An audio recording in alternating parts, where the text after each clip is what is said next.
حدیث نمبر 1 صبح کا سونا رزق ہوتا ہے۔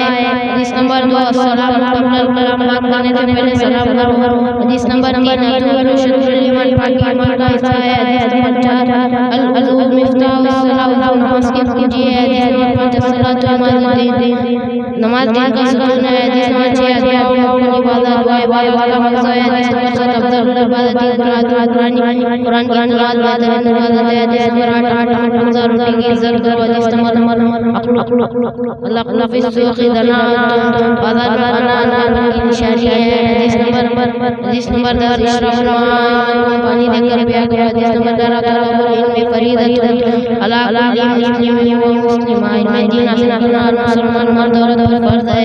حدیث نمبر 12 الحیاء من الایمان، حیا ایمان کا حصہ ہے۔ حدیث نمبر 13 تنزف فإن الاسلام نظیف، صاف ستھرے رہو، اسلام صاف ستھرا مذہب ہے۔ حدیث نمبر 14 الجنت تحت اقدام الامہات، ماؤں کے قدموں کے نیچے جنت ہے۔ حدیث نمبر 15 الوالد وسط ابواب الجنہ، باب جنت کا دروازہ بیچ کا دروازہ ہے۔ حدیث نمبر 16 الوالد والوالدۃ والدۃ، چچا کا مرتبہ باپ کے برابر ہے، خالہ کا مرتبہ ماں کے برابر ہے۔ حدیث نمبر 17 للجاری پڑوسی کا بھی حق ہے۔ حدیث نمبر 17 من لم صغیرنا ولم یغفر کبیرنا فلیس منا، جو چھوٹوں پر رحم نہیں کرتا اور بڑوں کا ادب نہیں کرتا وہ ہم میں سے نہیں ہے۔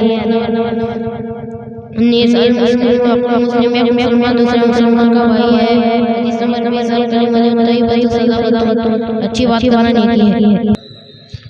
حدیث نمبر 1 امام بزا جس نے پانی کی سلسلہ کیا۔ حدیث نمبر 22 انسان الدین یوسف الدین، اس نے اپنا قاضی دین ہے۔ حدیث نمبر 23 جو رحم نہیں کرتے اس پر رحم نہیں کیا جاتا۔ حدیث نمبر 24 خیر مال اللہ معاف کرنا بڑی دولت ہے۔ حدیث نمبر 25 من تکبر وضع اللہ،